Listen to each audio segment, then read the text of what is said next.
So mga par, sa naging panayam nga po ng ating pambansang kamao Manny Pacquiao matapos ito makauwi ng Pilipinas. 3 linggo ang nakalipas matapos ang naging laban nito kontra kay Mario Barrios. Kung saan mga idol, na-reveal ni Pacman sa naging laban nito kay Barrios na tunay daw na hindi pa talaga nanumbalik ang original nito na best sa bakbakan. Kumbaga mga idol, hindi pa talaga ito 100% kondisyon si Pacman sa laban nito kay Barrios. At ina-expect na natin ito mga idol, nasasabihin ito ni Boss Manny. Sino ba naman mga idol ang fighter na hindi kalawangin sa aktual na laban matapos ang 4 na taon nito na pagpapahinga sa aksyon sa bakbakan sa ibabaw ng boxing ring. Idagdag mo pa dito mga idol na kulang-kulang 2 buwan lamang ang ensayo ni Pacman na para sa atin mga idol maiksing panahon lang ito sa kabila ng pinagdaanan ni Pacman na stress sa politika. Kaya masasabi talaga natin mga idol na isang malaking partida talaga ito ni Manny Pacquiao kay Mario Barrios. Kung susumahin talaga mga idol, hindi lang talaga haba, tangkad at kabataan ang lamang ni Barrios. Talagang kalawangin pa na Pacman ang kinalaban nito.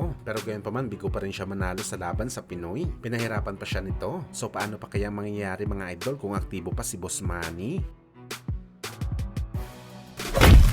Samantala sa naging latest naman po na panayam ng Vatican trainer na si Robert Garcia mga idol, naniniwala siya na kung matutuloy daw ang laban ni Manny Pacquiao at Tank Davis. Siguradong sigurado ito nakikita na malaki ang laban ng dalawang fighter. Paldo daw sa pay-per-view pati na rin sa live audience. Pareho daw kasi superstar ang dalawang boxer. Bukod dito sabi pa ni Robert mga idol, hindi lang si Tank Davis ang dahilan para kumita si Pacman na malaki. Maski daw mga idol kung mapalaban si Boss Manny kontra kay Ryan Garcia ay isang malaking boxing event din daw to. Hindi naman daw natin may i-deny na malawak talaga ang fanbase ni Ryan Garcia. Siguradong dudumugin ng mga fans ang laban. At kagaya sa sinabi ni Robert mga idol, basta Manny Pacquiao ang kalaban, na isang malaking laban talaga to. Palaging crowd favorite daw kasi si Pacman. Malaki daw ang naging tulong kay Pacman para i-promote ang kanyang mga laban dahil sa mga training nito sa labas ng gym kung saan dinadayo ito ng mga boxing fans. Lahat daw ito mga idol isang magandang promotion para sa laban ng Pinoy.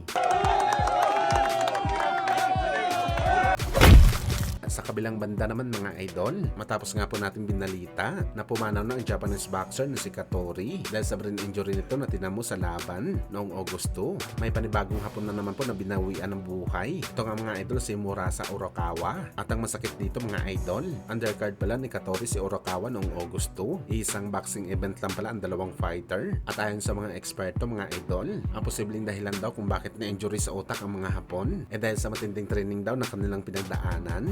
Partikular na sa sparring. Intense na bugbugan daw mga idol. Minsan nga daw bagsakan pa. Talagang alugan ng ulo sa sparring. Kaya pagdating sa aktual na laban, ito ang nangyari. Dahil training pa lang matinding punishment ng tinatanggap ng mga boxer.